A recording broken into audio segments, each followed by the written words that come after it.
Au nom d'Allah, le tout miséricordieux, le très miséricordieux. Tahaha, nous n'avons point fait descendre sur toi le Coran pour que tu sois malheureux, si ce n'est qu'un rappel pour celui qui redoute Allah, et comme une révélation émanant de celui qui a créé la terre et les cieux sublimes. Le tout miséricordieux s'est établi istawa sur le trône.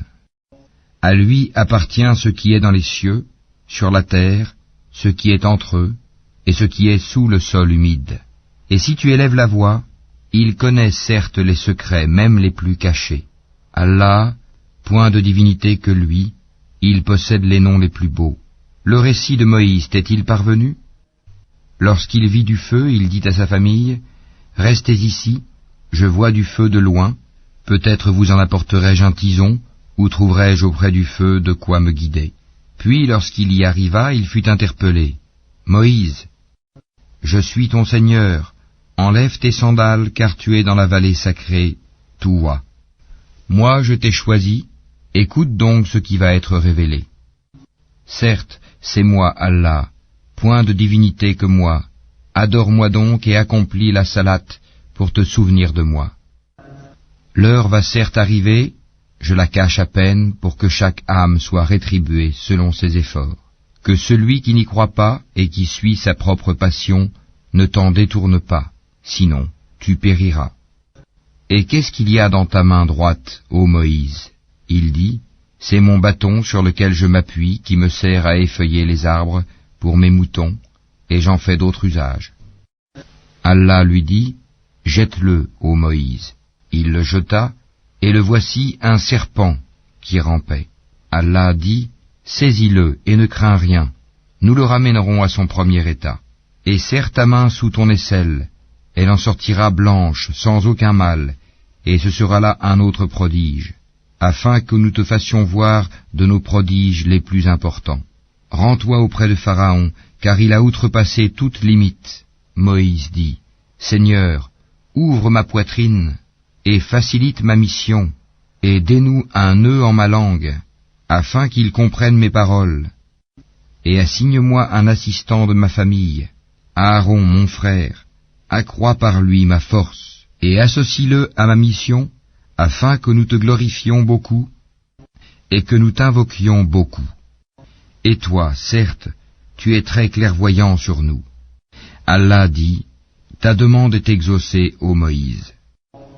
Et nous t'avons déjà favorisé une première fois, lorsque nous révélâmes à ta mère ce qui fut révélé. Mets-le dans le coffret, puis jette celui-ci dans les flots, pour qu'ensuite le fleuve le lance sur la rive. Et j'ai répandu sur toi une affection de ma part, afin que tu sois élevé sous mon œil. Et voilà que ta sœur te suivait en marchant et disait, puis-je vous indiquer quelqu'un qui se chargera de lui? Ainsi nous te rapportâmes à ta mère, afin que son œil se réjouisse et qu'elle ne s'afflige plus. Tu tuas ensuite un individu, nous te sauvâmes des craintes qui t'oppressaient, et nous t'imposâmes plusieurs épreuves. Puis tu demeuras des années durant chez les habitants de Madian. Ensuite tu es venu, ô Moïse, conformément à un décret. Et je t'ai assigné à moi-même. Pars, toi et ton frère, avec mes prodiges, et ne négligez pas de m'invoquer. Allez vers Pharaon, il s'est vraiment rebellé. Puis parlez-lui gentiment, peut-être se rappellera-t-il, ou me craindra-t-il. Ils dirent, ô notre Seigneur, nous craignons qu'il ne nous maltraite indûment ou qu'il dépasse les limites. Il dit, ne craignez rien, je suis avec vous, j'entends et je vois. Allez donc chez lui, puis dites-lui, nous sommes tous deux les messagers de ton Seigneur, envoie donc les enfants d'Israël en notre compagnie et ne les châtie plus. Nous sommes venus à toi avec une preuve de la part de ton Seigneur, et que la paix soit sur quiconque suit le droit chemin. Il nous a été révélé que le châtiment est pour celui qui refuse d'avoir foi et qui tourne le dos. Alors Pharaon dit, qui donc est votre Seigneur, ô Moïse? Notre Seigneur, dit Moïse, est celui qui a donné à chaque chose sa propre nature, puis l'a dirigée. Qu'en est-il donc des générations anciennes, dit Pharaon? Moïse dit, la connaissance de leur sort est auprès de mon Seigneur dans un livre. Mon Seigneur ne commet ni erreur ni oubli. C'est lui qui vous a assigné la terre comme berceau, et vous y a tracé des chemins, et qui du ciel a fait descendre de l'eau avec laquelle nous faisons germer des couples de plantes de toutes sortes. Mangez et faites paître votre bétail. Voilà bien là des signes pour les doués d'intelligence. C'est d'elle, la terre, que nous vous avons créée, et en elle nous vous retournerons, et d'elle nous vous ferons sortir, une fois encore. Certes, nous lui avons montré tous nos prodiges, mais il les a démentis et a refusé de croire. Il dit, « Es-tu venu à nous, ô Moïse, pour nous faire sortir de notre terre par ta magie? Nous t'apporterons assurément une magie semblable. Fixe entre nous et toi un rendez-vous auquel ni nous ni toi ne manquerons, dans un lieu convenable. » Alors Moïse dit, « Votre rendez-vous, c'est le jour de la fête, et que les gens se rassemblent dans la matinée. » Pharaon donc se retira, ensuite il rassembla sa ruse, puis vint au rendez-vous. Moïse leur dit, « Malheur à vous, ne forgez pas de mensonges contre Allah, sinon par un châtiment il vous anéantira. Celui qui forge un mensonge est perdu. » Là-dessus, ils se mirent à disputer entre eux de leur affaire, et tinrent secrète leur discussion. Ils dirent, « Voici 2 magiciens, qui par leur magie veulent vous faire abandonner votre terre et emporter votre doctrine idéale. Rassemblez donc votre ruse, puis venez en rang serré, et celui qui aura le dessus aujourd'hui aura réussi. » Ils dirent, « Ô Moïse, ou tu jettes le premier ton bâton, ou que nous soyons les premiers à jeter. » Il dit, « Jetez plutôt. » Et voilà que leurs cordes et leurs bâtons lui parurent ramper par l'effet de leur magie. Moïse ressentit quelque peur en lui-même. Nous lui dîmes, « N'aie pas peur, c'est toi qui auras le dessus. Jette ce qu'il y a dans ta main droite, cela dévorera ce qu'ils ont fabriqué. Ce qu'ils ont fabriqué n'est qu'une ruse de magicien, et le magicien ne réussit pas, où qu'il soit. » Les magiciens se jetèrent prosternés, disant, « Nous avons foi en le Seigneur d'Aaron et de Moïse. » Alors Pharaon dit, « Avez-vous cru en lui avant que je ne vous y autorise? C'est lui votre chef qui vous a enseigné la magie. Je vous ferai sûrement couper mains et jambes opposées, et vous ferai crucifier au tronc des palmiers, et vous saurez avec certitude qui de nous est plus fort en châtiment, et qui est le plus durable. Par celui qui nous a créés, dirent-ils, nous ne te préférerons jamais à ce qui nous est parvenu comme preuve évidente. Décrète donc ce que tu as à décréter, tes décrets ne touchent que cette présente vie. Nous croyons en notre Seigneur afin qu'il nous pardonne nos fautes ainsi que la magie à laquelle tu nous as contraints. Et Allah est meilleur et éternel. Quiconque vient en criminel à son Seigneur aura certes l'enfer où il ne meurt ni ne vit. Et quiconque vient auprès de lui en croyant, après avoir fait de bonnes œuvres, voilà donc ceux qui auront les plus hauts rangs. Les jardins du séjour éternel, sous lesquels coulent les ruisseaux, où ils demeureront éternellement, et voilà la récompense de ceux qui se purifient de la mécréance et des péchés. Nous révélâmes à Moïse, pars la nuit à la tête de mes serviteurs, puis trace-leur un passage à sec dans la mer, sans craindre une poursuite et sans éprouver aucune peur. Pharaon les poursuit avec ses armées, la mer les submergea bel et bien.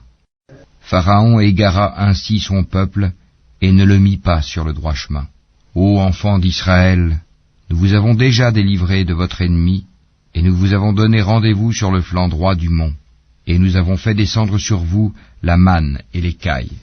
Mangez des bonnes choses que nous vous avons attribuées, et ne vous montrez pas ingrats, sinon ma colère s'abattra sur vous, et celui sur qui ma colère s'abat va sûrement vers l'abîme. Et je suis grand pardonneur à celui qui se repent, croit, fait bonne œuvre, puis se met sur le bon chemin. Pourquoi, Moïse, t'es-tu hâté de quitter ton peuple? Ils sont là sur mes traces, dit Moïse, et je me suis hâté vers toi, Seigneur, afin que tu sois satisfait. Allah dit, nous avons mis ton peuple à l'épreuve après ton départ, et le Samiri les a égarés. Moïse retourna donc vers son peuple, courroucé et chagriné. Il dit, ô mon peuple, votre Seigneur ne vous a-t-il pas déjà fait une belle promesse? L'alliance a-t-elle donc été trop longue pour vous? Ou avez-vous désiré que la colère de votre Seigneur s'abatte sur vous pour avoir trahi votre engagement envers moi? Ce n'est pas de notre propre gré que nous avons manqué à notre engagement envers toi, mais nous fûmes chargés de fardeaux d'ornement du peuple de Pharaon. Nous les avons donc jetés sur le feu, tout comme le Samiri les a lancés. Puis il en a fait sortir pour eux un veau, un corps à mugissement, et ils ont dit, « C'est votre divinité et la divinité de Moïse. » Il a donc oublié. Quoi? Ne voyaient-ils pas que le veau ne leur rendait aucune parole, et qu'il ne possédait aucun moyen de leur nuire ou de leur faire du bien? Certes, Aaron leur avait bien dit auparavant, « Ô mon peuple, vous êtes tombés dans la tentation à cause du veau. Or c'est le tout miséricordieux qui est vraiment votre Seigneur. Suivez-moi donc et obéissez à mon commandement. » Ils dirent, « Nous continuerons à y être attachés jusqu'à ce que Moïse retourne vers nous. » Alors Moïse dit, « Qu'est-ce qui t'a empêché, Aaron, quand tu les as vus s'égarer, de me suivre? As-tu donc désobéi à mon commandement ?» Aaron dit, « Ô fils de ma mère, ne me prends ni par la barbe ni par la tête. Je craignais que tu ne dises, tu as divisé les enfants d'Israël et tu n'as pas observé mes ordres. » Alors Moïse dit, « Quel a été ton dessein, ô Samiri ?» Il dit, « J'ai vu ce qu'ils n'ont pas vu. J'ai donc pris une poignée de la trace de l'envoyé, puis je l'ai lancé. Voilà ce que mon âme m'a suggéré. » Va-t'en, dit Moïse. Dans la vie, tu auras à dire à tout le monde, ne me touchez pas, et il y aura pour toi un rendez-vous que tu ne pourras manquer. Regarde ta divinité que tu as adorée avec assiduité. Nous la brûlerons, certes, et ensuite nous disperserons sa cendre dans les flots. En vérité, votre seul Dieu est Allah, en dehors de qui il n'y a point de divinité. De sa science, il embrasse tout. C'est ainsi que nous te racontons les récits de ce qui s'est passé. C'est bien un rappel de notre part que nous t'avons apporté. Quiconque s'en détourne de ce Coran portera au jour de la résurrection un fardeau. Ils resteront éternellement dans cet état, et quel mauvais fardeau pour eux au jour de la résurrection. Le jour où l'on soufflera dans la trompe, ce jour-là, nous rassemblerons les criminels tout bleus de peur. Ils chuchoteront entre eux. Vous n'êtes restés là que 10 jours. Nous connaissons parfaitement ce qu'ils diront lorsque l'un d'entre eux, dont la conduite est exemplaire, dira « Vous n'êtes restés qu'1 jour ». Et il t'interroge au sujet des montagnes. Dis « Mon Seigneur les dispersera comme la poussière, et les laissera comme une plaine dénudée, dans laquelle tu ne verras ni tortuosité ni dépression. Ce jour-là, ils suivront le convocateur sans tortuosité, et les voix baisseront devant le tout miséricordieux. Tu n'entendras alors qu'un chuchotement. Ce jour-là, l'intercession ne profitera qu'à celui auquel le tout miséricordieux aura donné sa permission et dont il agréera la parole. Il connaît ce qui est devant eux et ce qui est derrière eux, alors qu'eux-mêmes ne le cernent pas de leur science. Et les visages s'humilieront devant le vivant, celui qui subsiste par lui-même, Al-Qayyum, et malheureux sera celui qui se présentera devant lui, chargé d'une iniquité. Et quiconque aura fait de bonnes œuvres, tout en étant croyant, ne craindra ni injustice ni oppression. C'est ainsi que nous l'avons fait descendre, un Coran en langue arabe, et nous y avons multiplié les menaces, afin qu'ils deviennent pieux, ou qu'ils les incitent à s'exhorter. Que soit exalté Allah, le vrai souverain. Ne te hâte pas de réciter le Coran avant que ne te soit achevée sa révélation.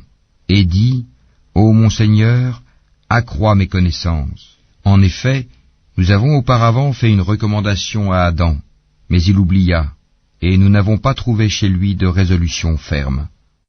Et quand nous dîmes aux anges, prosternez-vous devant Adam, ils se prosternèrent, excepté Iblis, qui refusa. Alors nous dîmes, ô Adam, celui-là est vraiment un ennemi pour toi et ton épouse. Prenez garde qu'il vous fasse sortir du paradis, car alors tu seras malheureux. Car tu n'y auras pas faim, ni ne seras nu. Tu n'y auras pas soif, ni ne seras frappé par l'ardeur du soleil. Puis le diable le tenta en disant, « Ô Adam, t'indiquerai-je l'arbre de l'éternité et un royaume impérissable ?» Tous deux, Adam et Ève, en mangèrent. Alors leur apparut leur nudité, ils se mirent à se couvrir avec des feuilles du paradis. Adam désobéit ainsi à son Seigneur, et il s'égara. Son Seigneur l'a ensuite élu, agréé son repentir, et l'a guidé. Il dit, « Descendez d'ici, Adam et Ève, vous serez tous, avec vos descendants, ennemis les uns des autres. Puis, si jamais un guide vous vient de ma part, quiconque suit mon guide ne s'égarera ni ne sera malheureux. Et quiconque se détourne de mon rappel mènera certes une vie pleine de gêne, et le jour de la résurrection, nous l'amènerons aveugle au rassemblement. Il dira, « Ô mon Seigneur, pourquoi m'as-tu amené aveugle alors qu'auparavant je voyais ?» Allah lui dira, « De même que nos signes enseignements t'étaient venus et que tu les as oubliés, ainsi aujourd'hui tu es oublié. » Ainsi sanctionnons-nous l'outrancier qui ne croit pas aux révélations de son Seigneur, et certes, le châtiment de l'au-delà est plus sévère et plus durable. Cela ne leur a-t-il pas servi de direction que nous ayons fait périr avant eux tant de générations dans les demeures desquelles ils marchent maintenant? Voilà bien là des leçons pour les doués d'intelligence. N'eût été un décret préalable de ton Seigneur et aussi un terme déjà fixé, leur châtiment aurait été inévitable et immédiat. Supporte patiemment ce qu'ils disent et célèbre sa louange avant le lever du soleil, avant son coucher et pendant la nuit, et exalte sa gloire aux extrémités du jour. Peut-être auras-tu satisfaction. Et ne tends point tes yeux vers ceux dont nous avons donné jouissance temporaire à certains groupes d'entre eux, comme décor de la vie présente, afin de les éprouver par cela. Ce qu'Allah fournit au paradis est meilleur et plus durable. Et commande à ta famille la salate, et fais-la avec persévérance. Nous ne te demandons point de nourriture, c'est à nous de te nourrir. La bonne faim est réservée à la piété. Et ils disent, pourquoi ne nous apporte-t-il pas un miracle de son Seigneur? La preuve, le Coran, de ce que contiennent les écritures anciennes ne leur est-elle pas venue? Et si nous les avions fait périr par un châtiment avant lui, Mohammed, ils auraient certainement dit, ô notre Seigneur, pourquoi ne nous as-tu pas envoyé de messagers? Nous aurions alors suivi tes enseignements avant d'avoir été humiliés et jetés dans l'ignominie. Dis, chacun attend. Attendez donc, vous saurez bientôt qui sont les gens du droit chemin et qui sont les bien guidés.